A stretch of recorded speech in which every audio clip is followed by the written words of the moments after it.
name is Seyeon Hwang, and I'm from University of Florida. I am interviewing you today at World Relief Jacksonville office in Jacksonville, Florida.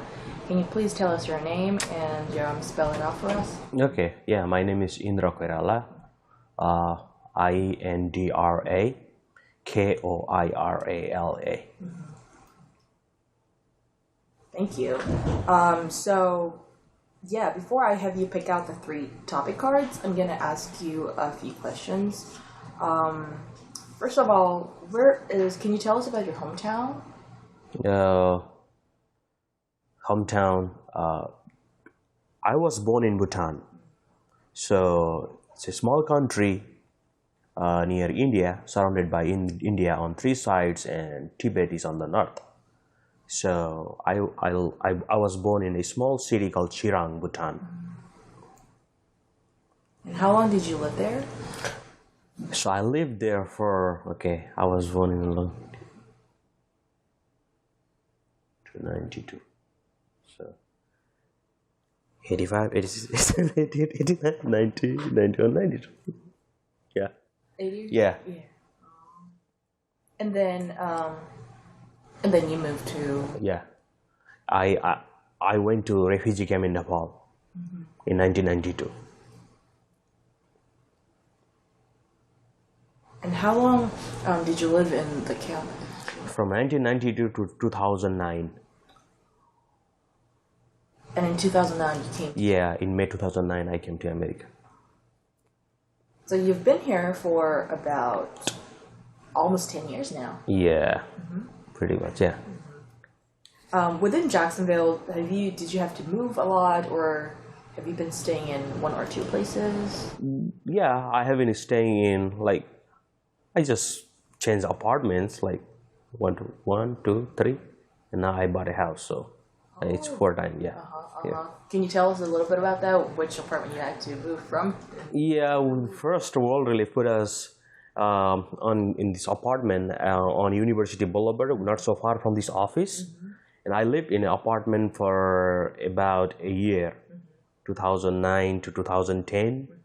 And after our lease was over, I came to know this friend who came to refugee camp, and he was from Jacksonville, and I met him here, and he had a house in this good neighborhood, and he let us rent it for cheap price. So we lived in his house for about 3 years, little more than 3 years, I think. And then he wanted to sell the house. He sold it. We moved to a different location, and then finally I bought a house in 2016. Oh, 2016. So, yeah. Do you still live in Southside? Yeah, I live in Southside area. Yep. At all times? Yeah, all the time. Yeah, Southside area.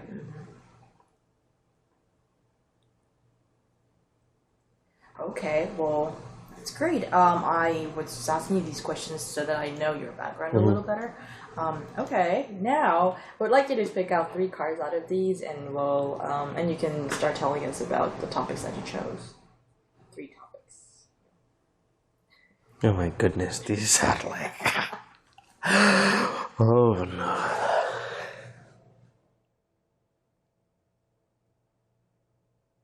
Man, this is so confusing. Huh? I don't know which one to pick,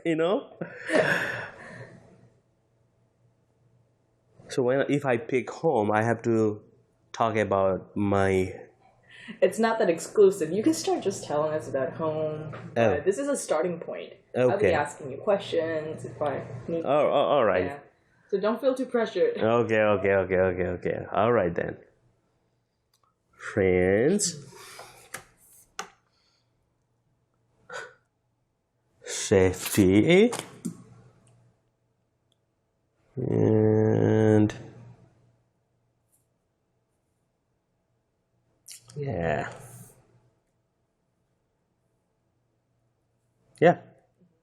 Is it? Yeah. I think that's it. It was such a hard choice. Yeah, it's I wanted to pick all of them, but... You did? Okay. Yeah. Well, we're going to cover everything. Alright, so you chose USA safety friends. Would you like to start telling us about, India? Why I pick USA? Because I'm very glad that I'm here, and why I pick safety? Because I feel safe here. Why I pick friends? Because I know, like, I had so many friends back home, very close friends, very best friends, and I miss them. They are not here. I have friends here, but friends here are different than friends there. Like, over there, like, your friends, if like, your friends, they are like friends, genuine friends, like, everything, theirs is there, are mine. That's how we lived. But here, okay, you are friends, but you go to restaurant, and okay, you have to pay a bill, like, you eat together, but you pay your own. You see, but I here, if I take someone to a restaurant, if I say, okay, let's go for lunch or dinner, I would like to pay for them all. And that's what I do all the time. So that's why, safety, I feel very safe here. Health, like, physically, health wise, and in every aspect, very safe country for me. Yeah, there are, you hear the news about, criminal activities going on here in the city too, but still, compared to what you have been through, it's like heaven. It's like heaven here. So I pick safety and USA. So even though I was born in Bhutan, like, I was born in Bhutan. I lived there for 8 years. My country of birth is Bhutan, but I don't have any, like, paperwork that tells that I am a genuine witness. Like, I don't have, because all the documents lost it. And I always call myself witness because I was born there, but the government kicked us out, and then we became refugee. And we, like, being a refugee, this stage was like a stage of no identity. Like, you are refugee, everybody will look down on you. You are never treated nicely. So during my life in refugee camp, those 1990 to 2009, almost 17 years, like, this time was one of the like, worst, or what to say. Yeah, there were some good memories too, but you did not have this sense of pride in yourself because you were a refugee. People would always, you had to, like, hide your identity. So, like, well, I went to India for my school, but I could not say I'm a refugee, because if I said it, they would say, oh, you are a refugee, you don't have home, you have nothing, right? And they would start treating me badly. So, being in the refugee camp was, like, very tough emotionally, like, every aspect. Like, you did not have anything, you did not have anything to be proud of. So why I pick USA? Because this country gave me, like, gave a worth. Okay, now I'm US citizen, so now I'm proud, like, okay, and this is the first country that accepted me for who I was. And like, now I can boldly say I'm an American citizen, and I go everywhere with American documents, and I have now, okay, no one can look down on me. So I pick this. That's it. You said that you went to school in India. Yeah. Can you tell us? Yeah, I went to school in India. I did my studies from, like, elementary to like 10th grade in the refugee camp. refugee camp. One of the things that I like about the refugee camp is like some non-profit organization called Caritas Nepal. They help us with education. This is Catholic organization, like a department of Catholic something. Like they help us with education, and the teachers were from the refugee camp, but we were taught a little bit English there. So after 10th grade, you had to get out of the refugee camp just for the purpose of education.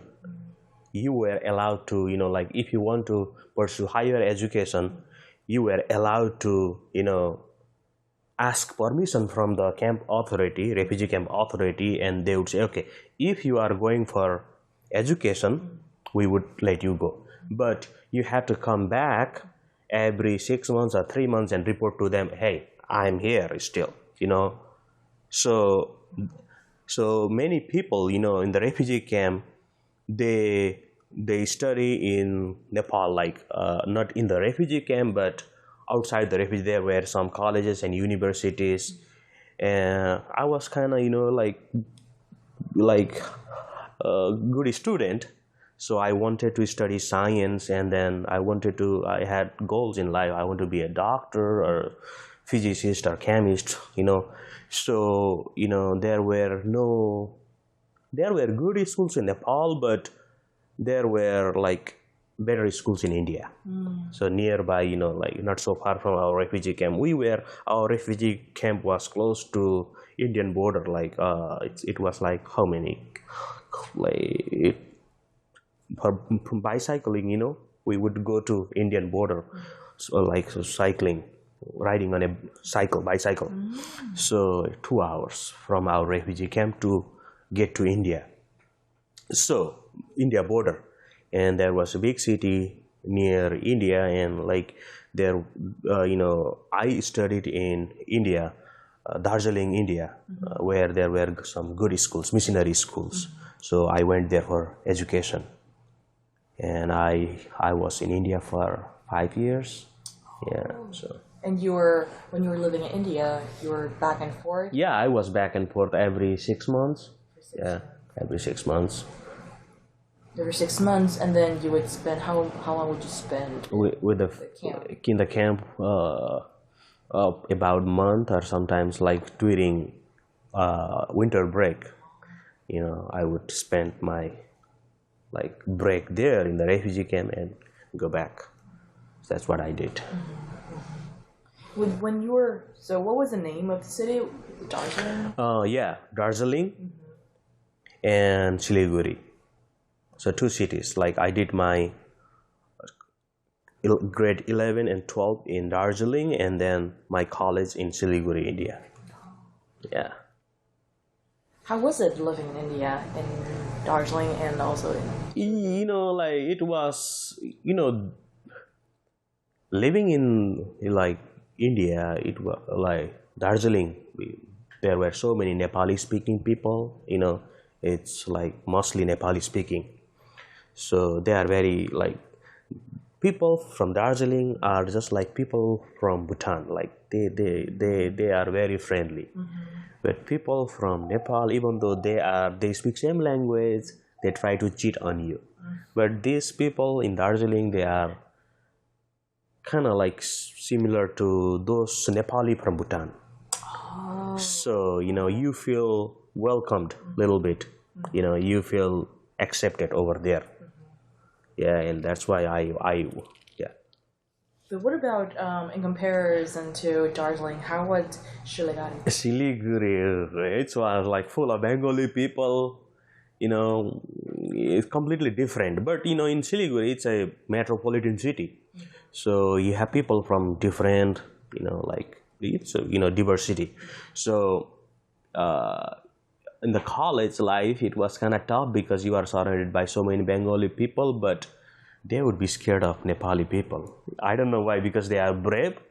Nepalis, like they have, earned this fame by being very brave in Indian army or somewhere, and they considered me not as a refugee, but one of the Nepali guy from the hills, like from Darjeeling.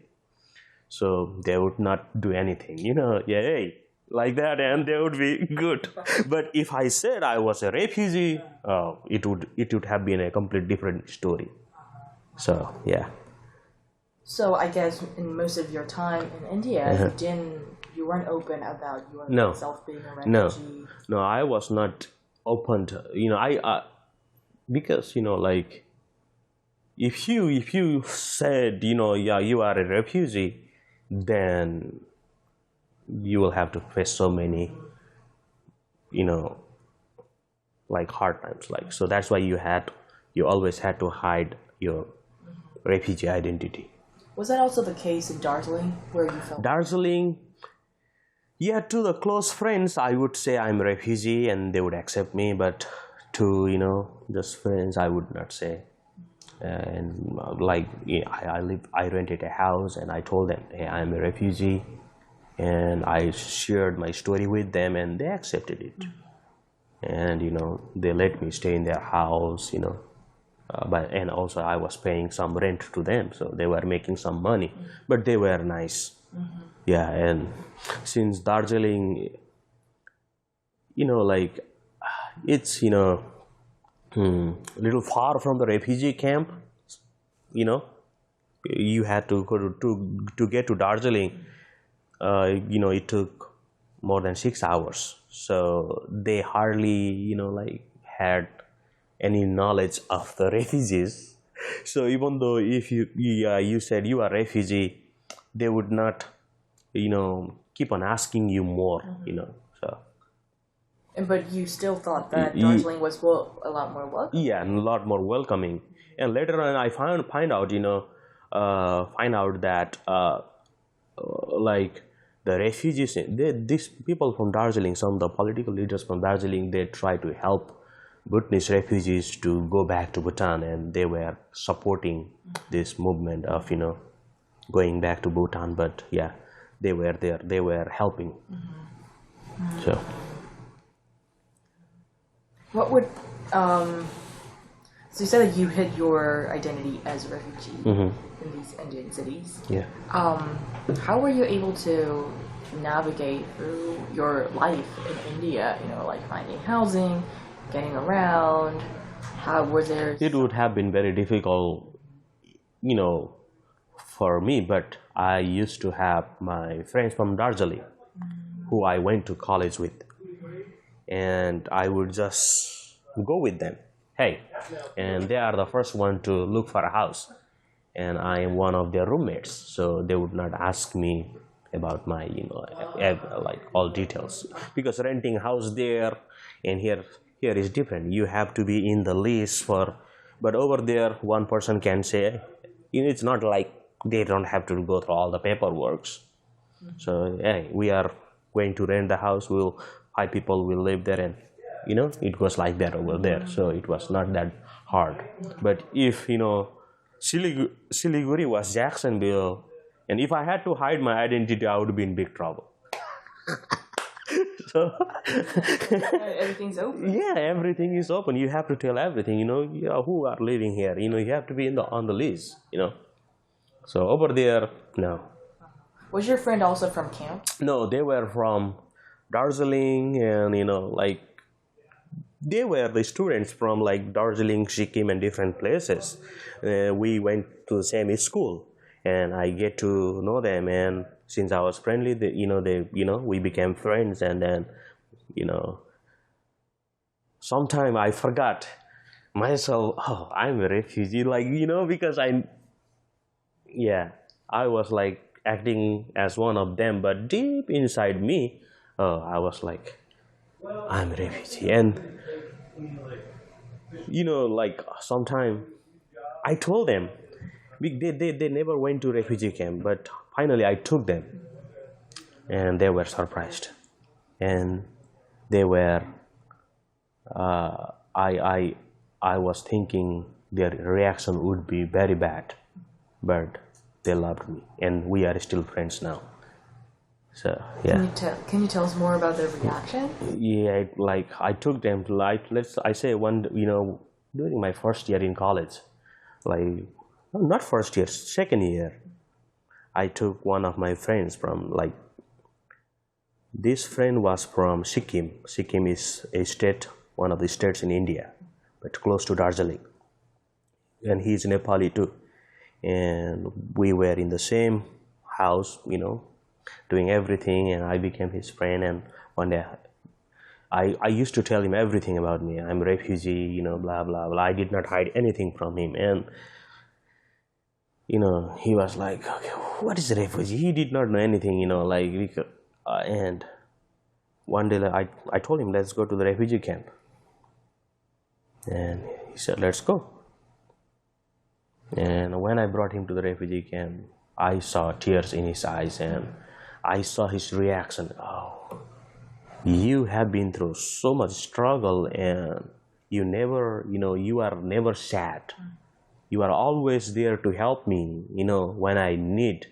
And see, you have been through so many, I am well off. My parents, they do everything for me. But I used to teach when I was in Siliguri. I used to tutor like elementary kids and make my pocket money. They did not have to do it because their parents would send them money. And, it's common there. If your parents are wealthy, they would send you money. But for me, I had to. And I was like always very careful about handling money because I knew, I have to save it because my parents cannot give me anything because they are refugees. They are in refugee camp. They are not making any money. And I always save my money.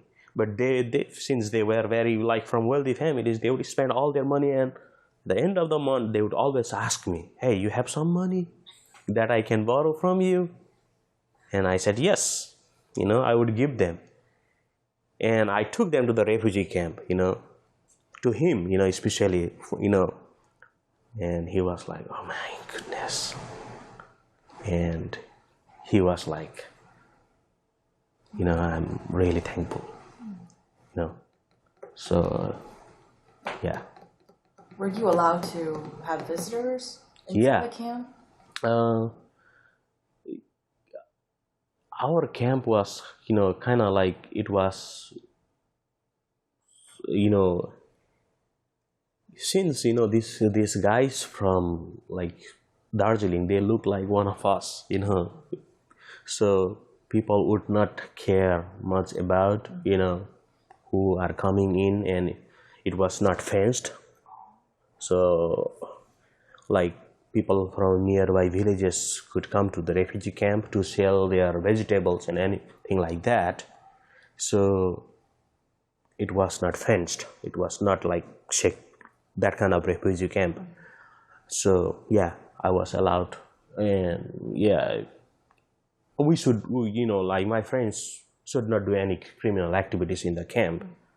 Other than that, yeah, they were free. Yeah, they were allowed to come and visit. That they cannot stay there for a long time. Yeah, you have to go within a week or something like that. If they find out, they would come and ask me, and yeah, they would come. The camp authority would come and ask me, and if we are not doing anything bad, they would not do anything, but they will come and have their eyes on you. So you always had to be careful. So they would not, do anything bad, in the camp. So now you said that in the camp you were not allowed to make any money. No. So can you tell me about life in the camp? Life in the camp, like you are given some rice, some lentils, like you make soup with, and then some oil and some onions, and you are not allowed to work. As a refugee, you had to live on what was given to you in the refugee camp. So, well, like if you are a teacher who teaches one of these schools in the refugee camp, they would give you like some stipend, a little bit, and you are like you are like little bit wealthier than the rest. But other than that, you are not allowed to work, and you cannot go outside to work, because just now, just like what the people in America are saying, refugees are taking away our jobs. The Nepalese people, like in the villages surrounding the refugee camp, they would complain a lot about the refugees going and working for less and making money, and they would like stop. They would say, no, if we find you, if we catch you working, you'd be fined. But some of the villagers, they were kind enough to let you work and make some money. So and sometimes a refugee camp was in the river bank. So some of my mom and my dad used to go to the river and break stones and make pebbles and sell them and make some money. So if you want to sell something, then you would have to go into the village?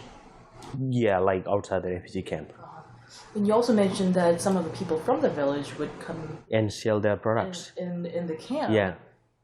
They would exchange their vegetable with rice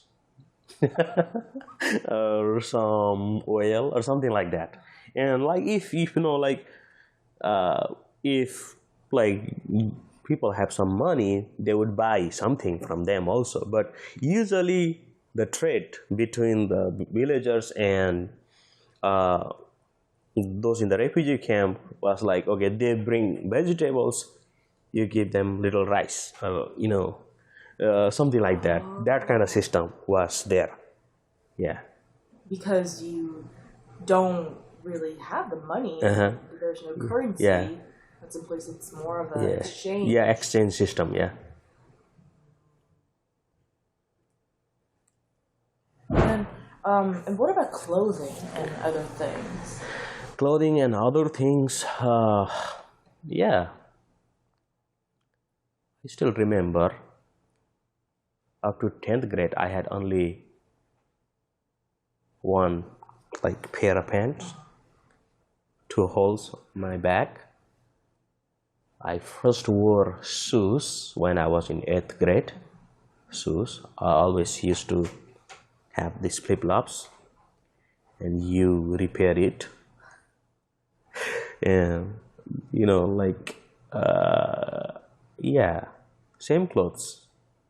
You wash them, dry them, use them, wear them. So yeah, that's how I live. We lived. So, and sometimes the refugee camp, they would come with donations from, I don't know where. They would come with second-hand clothes and they would distribute. And you get, now I think they were sent by some of the countries like US, they collected clothes and sent them in big bundles, and we used to pick pants. It was too big, but we had to wear it anyway, no choice. So would make it several knots and then wear. Yeah.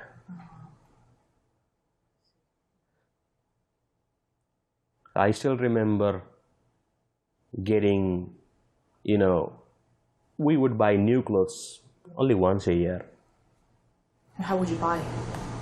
Where would you buy? Some I don't know how my parents managed, to buy us some. Maybe they saved some food like rice, and they sold rice, and then giving us little, saving some, and they sell the rice and make some money, and they bought they provided for us. Yeah, that was very common thing in the refugee. Sometimes they would shape vegetable oil little by little, and like one bottle is like 100 rupees, 100 rupees they sell it, and then they buy some clothes, something like that. But when I grew up, I used to make money by tutoring, and then I would come and I would buy my siblings some clothes. I would bring them. Yeah, what I did. That's what we did. The college tuitions, were they all covered? College tuitions, it was not expensive to go to the college in India. So my tuition would cover the tuition I went to government college. So like community college here, they were cheap. And when I was in Darjeeling, it was a Catholic mission school too. So if I don't have money, I would just go to the principal and I said, I'll just explain my situation, and he would give me some scholarship. And I was one of kind of bright student, and yeah, he would give me some scholarship. Yeah. What about when you were in Siliguri? Siliguri, yeah, I used to work, and I pay. Oh. Yeah, I used to work and pay. It was as much that you could pay. Yeah.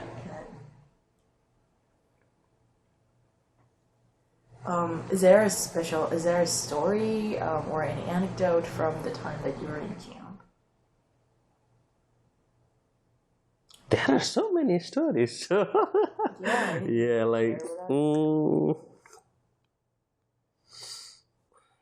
yeah, refugee camp. Our refugee camp, one of the funny ones. You sleep. It was made of bamboo, so during like hot season, you find like poisonous snakes inside your hut.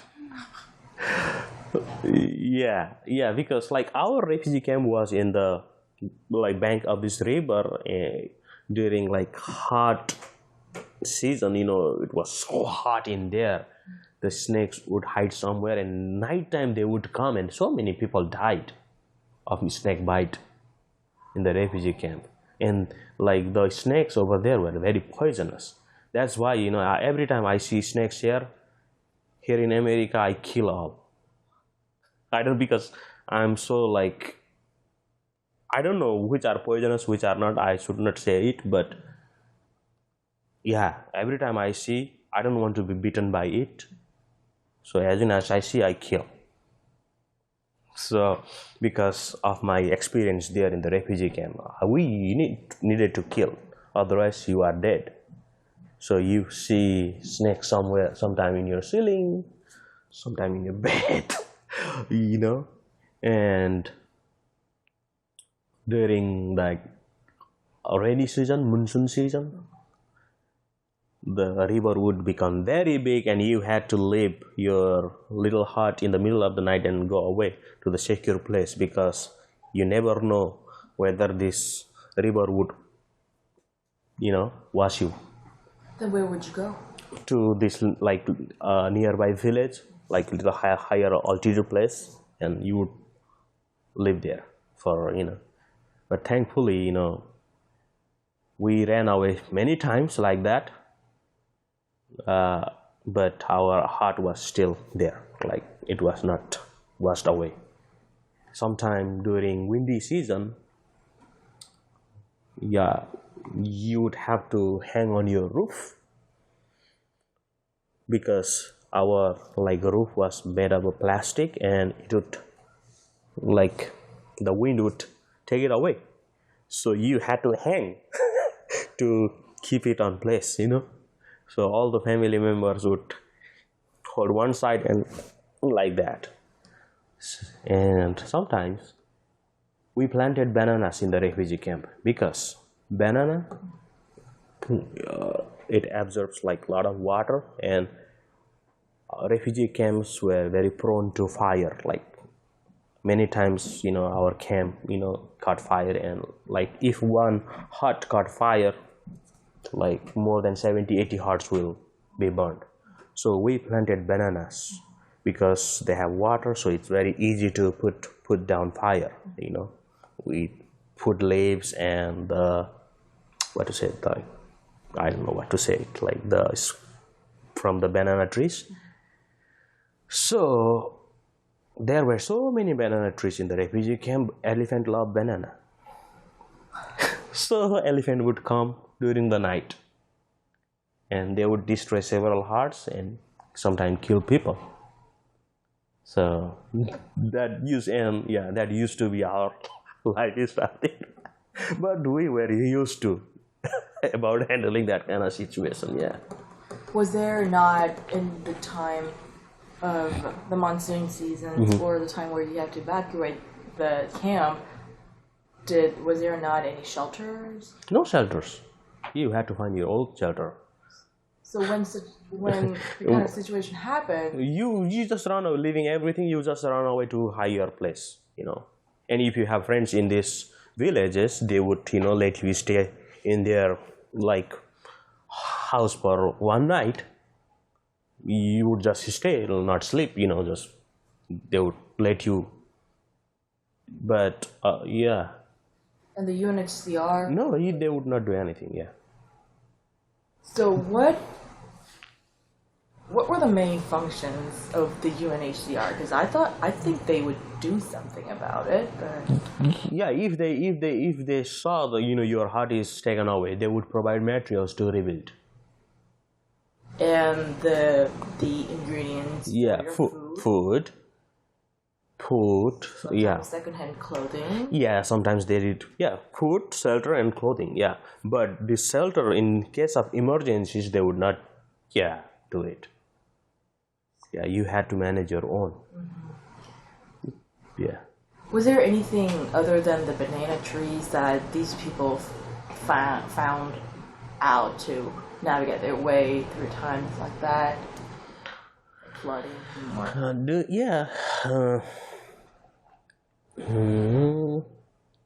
Banana trees was one of that's for the fire, to put a fire. And sometimes the refugee would go to the bank and they pile stones by the side of the pile tons of stones and try to stop river from coming inside the camp. That's what they would do, but sometimes that did not help a lot.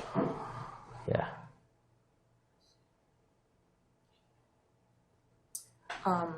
So now going back a little farther, can you tell me why you had to leave your country and how you ended up in the camp? Okay, yeah. I did not know why we had to leave the country, but I later asked my parents why not, later in the refugee camp, when I was old enough to understand the reason, because I didn't care to ask them, because we were little kids. I was almost close to 8 when I left the country. So I still remember, 8-year-old, it's like I can still remember my dad telling my mom to start packing up some of the documents and be ready to leave. Why? Because he said, we are not safe here. We will go to we would go to better place, safe place. And I did not know why, but I later find out that the Bhutanese police, already arrested him several times, thinking, there was a big Bhutan from 1989 to early 1990, there was a big revolution. Bhutan it used to be a country of absolute monarchy, the king ruled it, and the king did not like the people of Nepalese origin. So we speak Nepali, and so the king and the government make this policy of one nation, one people. So they started, telling Bhutanese, you know, you have to wear the clothes we Bhutanese wear. You cannot wear any other dress than what and for men, you have to wear they call it baku, and women kira. It's very Bhutanese traditional dress. You cannot wear shirt and pant even when you are home, and you cannot read Nepali book. They burned all the Nepali books, and you have to practice their culture. You cannot, in Bhutan, 74 some percentage are Buddhists, and 24 some percentage are Hindus. So Nepalese speaking people are mostly Hindus, and Bhutanese they are Buddhist. So they would they would force their cultures and tradition on them, and they would say you have to follow everything that we do. So one problem, okay, Buddhists, they used to eat cow meat. Hindus, they don't. For Hindus, it's their god. So Buddhists, they eat, and now they force Hindus to eat, and they say no, we cannot eat, we have never eaten. So one problem, they eat pig. Hindus, some people from Hindu, they don't eat pig because it's very unclean for them. They enforce, they force them, and they don't want to. So basically, it was, I find out later that it was ethnic cleansing. So the government, the king, wanted only his people to be in Bhutan and kick out all Nepali speaking people. So the Nepali speaking people, I think, revolted, protested, and they started arresting. Not all Nepali people protested. There were some who did not, because even my dad used to work for a hospital, so we used to live in a hospital quarter. They would give quarters for employees. So my dad's friends were doctors, nurses, and all these hospital staffs, and even some police officer. But since he was Nepali speaking guy, he was targeted by the authorities, police, law enforcement officers, saying, oh, he might be one of the ones to revolt, he might do it. So they already tried to arrest him several times, and once you get arrested, even if you are innocent, if they arrest you, you are taken to jail, and you will not know whether you will return home alive. So my dad was arrested 2 times, but my dad's close friend was a police officer. So 2 times he saved my dad, saying he's an innocent man, he has not done, he's my friend, so don't arrest him, don't put him in prison, because he has not done anything, and he has not revolted against the government. So they let him go, but it was becoming and the police office, they would transfer these police officers from one place to another, and my dad's friend was not there in the city anymore, so he was taken to another city. So new police officer came, and now when this police officer knew that he is going to, and he cannot save him anymore from being arrested, he told my dad, it's better for you to leave. If you want to leave, because they are going to do this on you, so you better leave.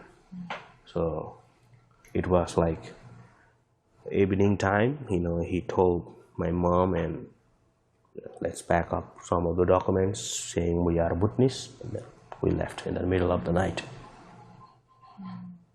So. And then you walk. Yeah. You walk and walk.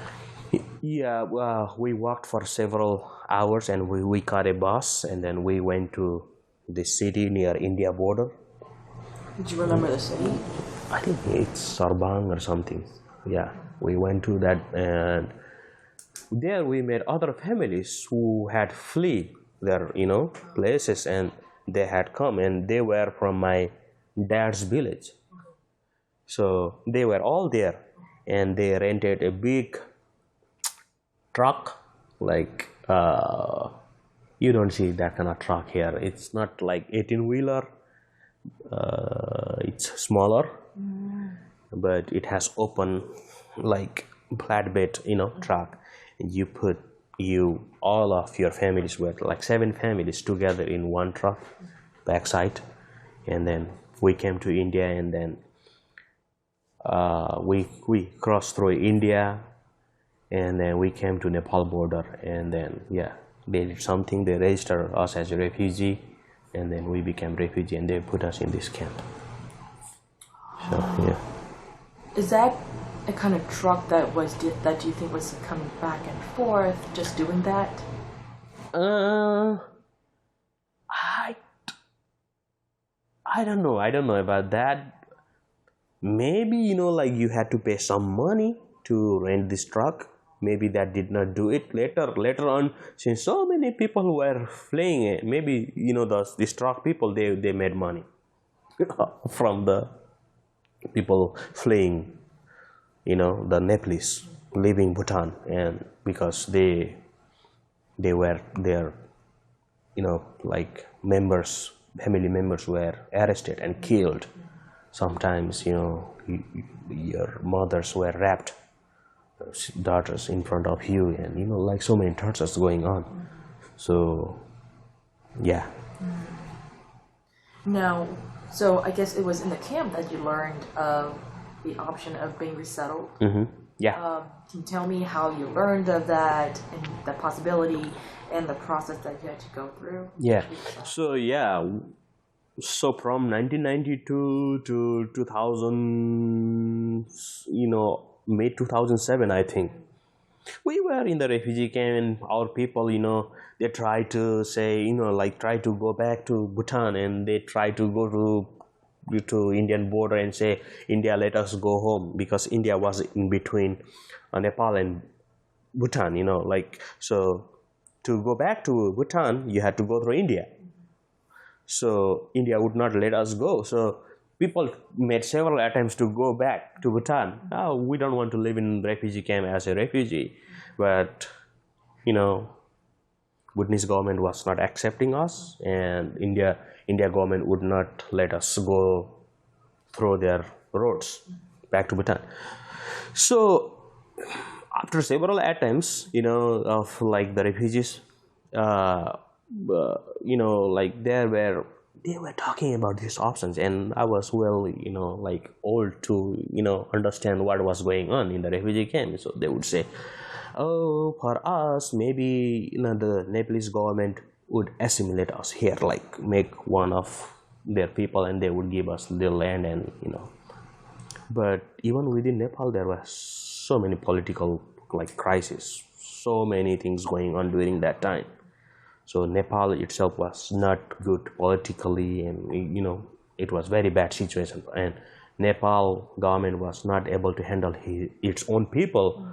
How can it take more people, So that was not a possibility, like host country assimilation or something, and repatriation or going back was like zero possibility, because the government would always tell, these are not Bhutanese, these are like Nepalese, they are like these are not my people. So and we had this option. We started hearing about it. Okay, there is a third option also, and that's third country resettlement. And since staying in Nepal was not a possibility. Going back to Bhutan was like zero possibility, you know. This option, third country resettlement, that UNHCR brought, I think, was kind of, sound kind of, hopeful. So, even in the refugee camp, there were people of different opinions. Oh, they are going to take us to America and they are going to make us slaves, something like that, blah, blah, blah, so many stories. And even the educated people would say that, in the refugee camp, because you are not exposed to outside world and you always are in this small like pond of like refugee camp and you don't know anything about. So even I was like, man, it sounds interesting, it sounds good option, but I don't know whether we will be good if we go to third country. Maybe living in refugee camp is better option. Since we have been living there for so long, we were, I think, mentally brainwashed, like thinking this is our, like, this is going to be our, like, everything, like future. So finally some brave people, they applied and yeah, they fill this form saying, okay, there always has to be some brave ones, okay. They have to, and they say, okay, let's try, if we have to die, let's go and die, let's try, otherwise. And they tried, and I think, yeah, after you apply, they had to go through so many interviews. Like, I did not apply in the first lot, no. I told my parents, since I was one of the, like, kind of educated children from the family, they would listen to my opinion. I said, wait, let others go first and let's hear from them. And I said, okay, and they listened to me. And so this first lot, and even like to come to America, like, people in the refugee camp would, like, kind of treat those who apply to come to US very badly, thinking, oh, they are like being, what to say, turning your back. Yeah, turning your back on us, blah, blah, blah. But the UNHCR did very good, like, they accepted their application, and they, I think, worked with IOM, and they started interview process and screening, all background screening, interviews. How many, like, the process would take us from like between 1 year to 2 years. Like, once you apply, you had to wait for the interviews, blah blah. So those who applied in May 2007, I think, if I'm not wrong, their first interviews were in early 2008, and by, it was like the process was kind of smooth because, yeah, they passed all the interviews. And then some of them came here to America in May 2008, and some of them were my friends. So I would, after they come to America, they would call. Oh, it's big, like, it's not what people talk about in the refugee camp. Life here is completely different, so you apply, and I did not hear to one, oh, maybe he's in big trouble, he wants me to be in trouble too. He wants a friend. So I said, okay, wait, I'm not going. So, like, so many of my friends came here, and they say, okay, it's good. So when you hear, different people saying the same thing, you start believing their stories. So I applied, and then I applied in late 2008. As a family, we said, okay, we would like to go to America, and we applied, and they accepted our application, and then they started calling us for interview. I think mid 2008, and then they started calling us for interview. We went to swimming, and I think after applying, so we came here in May 2009. So after a year, we were given date and the place, and I didn't know, like date, and they told us, like, they will say you are going to Florida and you are going to Jacksonville. I don't know where is it. And you have never, like flew on a plane, so you just like, okay, just wait. And then finally date came, and then me and my brother Robin, we came together. So same flight, same date. We came here in Jacksonville. So it was like that. But you have to go through so many interviews, sometimes during interview they ask so many questions, like cross questions, like, they try to find whether you are a terrorist or criminal or something like that. If you are not criminal, it's like they are not going to, find out you are criminal, because you are not. So we easily pass the, questions, the interviews. Would there also be people who don't pass the interview? Oh yeah. Sometimes, these people would tell, like, I don't know, they are not terrorists or criminals, but so if their family members have work in a Bhutanese police force, they would stop their process. I don't know why. They are not terrorists, but some Nepalese people, they were police officer in Bhutan, and if they say, yeah, we were police officer in Bhutan, and I don't know why they would not bring them. They are not terrorists. Okay, sometimes like those who have joined political parties, like I was not in any political, I was kind of like more into religion than political parties. So some of them say, oh yeah, I was in political party, I was doing this and that, and they would stop their process. Do you think now that you're here, do you think you identify yourself more with the Nepali community, or the Bhutanese community? Or do you think you don't belong anywhere? Nepalese community? No, like I am Bhutanese, but I'm born in Bhutan. Bhutanese, speaking Nepali, born in Bhutan. I am Bhutanese, more Bhutanese. Yeah. Since you have resettled in Jacksonville, so how has it been coming to Jacksonville, living here, and you've been in Southside for all this time? Yeah, all the time. Yeah, it's after I came to America, like my early days were kind of, it's normal. I think it's normal for everybody. Like I was kind of depressed because I know very little. Like even though I went to school and college in India, my English was not good, and even now you can tell that.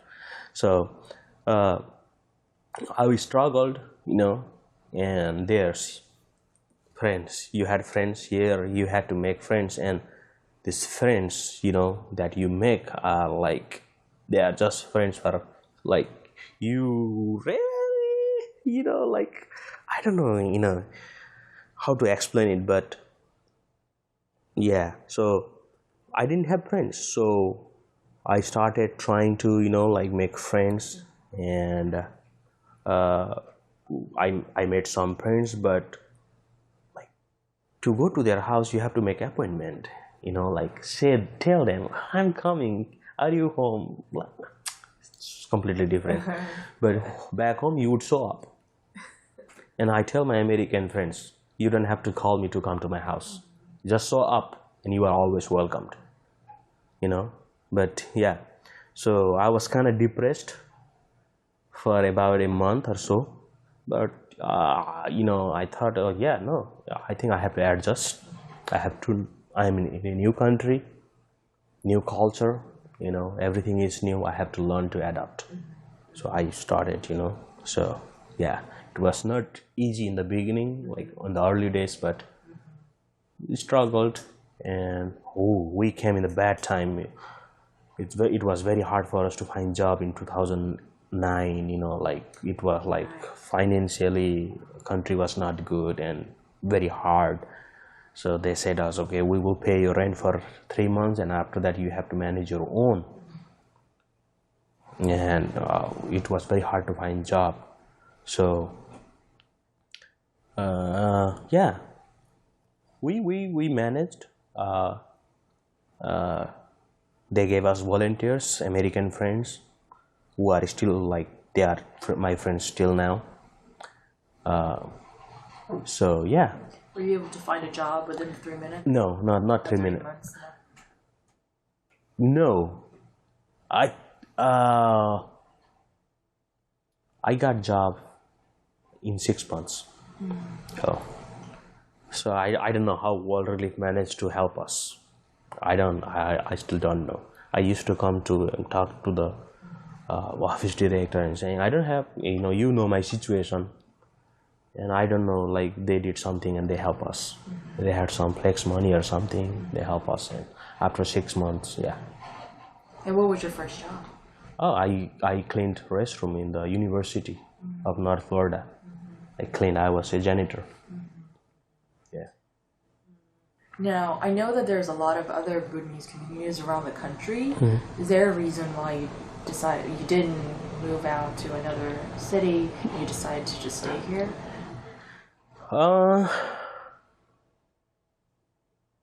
One of the reasons that I like the city of Jacksonville, and there are so many people in Atlanta, Ohio, and Pennsylvania, Bhutanese communities, like large Bhutanese communities. But I think if you want to be successful, you have to go through like hard times also. Sometimes when you are in a big community, you try to go with the flow, like what they are doing, you are doing the same thing, and then you never use your brain to do something good for yourself and for your family, because hey, look at that family, yeah, he's food stamp, blah blah blah, I'm fine, and they never try to do like they never try to improve their lifestyle. And now I have relatives there in these places, and their life has not changed so much. They still live like they are in a refugee camp. The way they talk, the way they because they see other family doing the same thing. So yeah, life goes on. It's what their mentality is. But if you are alone, if you are in Jacksonville, the Bhutanese population is very less now. You try to struggle, look for opportunities. You try to be someone, and if you don't have any anybody to what to say, like I don't know, you will do it and you will figure out how. So I want that kind of thing to go to my kids. You have to do something. You do not depend on the government or another family for rest of your life. You have to do something. You have to work hard, and then you will be successful. Do you think Jacksonville has enough? Do you think you have enough access to what this city offers you as a refugee and for your successful resettlement? I think it has. Yeah, it has. All you need to do, you just navigate. Try to do. Learn, find out. Yeah. How do you think staying and living in Southside has helped you throughout the resettlement? Southside is one of the safest, what to say, part of Jacksonville. It's considered one of the good. There are some good neighborhoods in Southside area. Yeah, there are some bad neighborhoods too, but Southside is what people, they always oh, you live in Southside, you good, So yeah. Do you remember the names of the apartments that you lived in? San Jose Place apartment. Okay. Yeah. And then this house was also located in Southside. Yeah, it was in very good neighborhood. It was in San Marco. It's very like historical place. Oh. So I live in that place, and now I live in Southside. I don't want to go to bad neighborhood, and I want to go to better, So,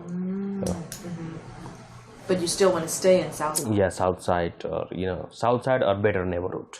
I don't want to go to the like. What would be the things that define a good neighborhood for you? Where there are no criminal activities going on, kind of,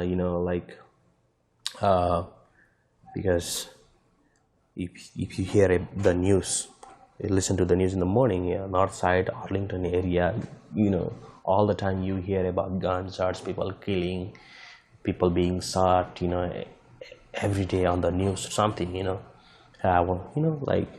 it's a better place where, you don't hear that kind of stuff a lot.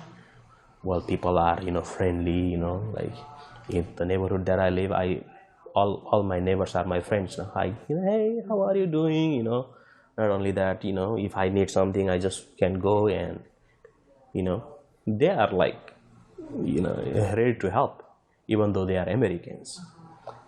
It's up to you, So you want to be close by your friends? Yeah, close by my friends, and yeah. Were these the things that you considered when you were buying your house? Yeah. I was always looking for good neighborhood. I would just go to the the city data and find out which areas are like. So I would ask the real estate agent, hey, and I study the city. I know I can go anywhere in Jacksonville without GPS. Yeah, I am very familiar with the city. I don't get lost anywhere.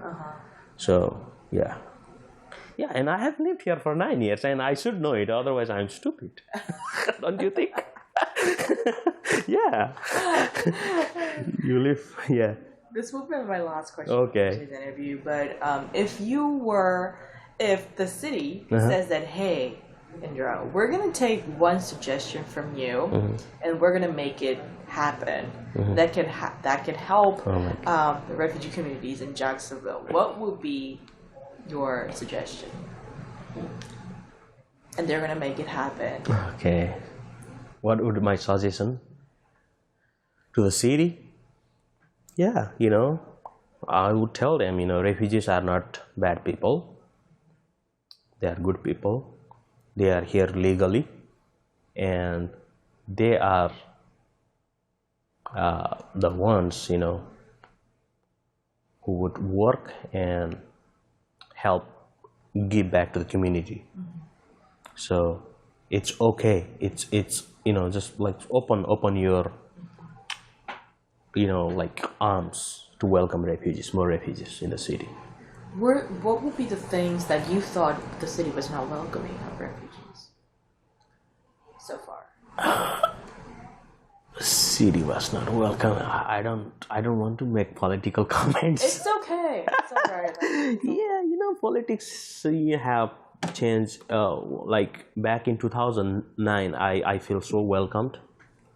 I don't know. Things have changed drastically, and now people look at us, at refugees, differently now. And they are, I don't know why, but maybe politics is playing major role in it. But people have started looking at the refugees through a different angle now. You can they don't say anything to you, but you can sense, you can feel it, so it has become different. Was there any story or experience you wanted to tell us, but we haven't covered? Yeah. I think yeah.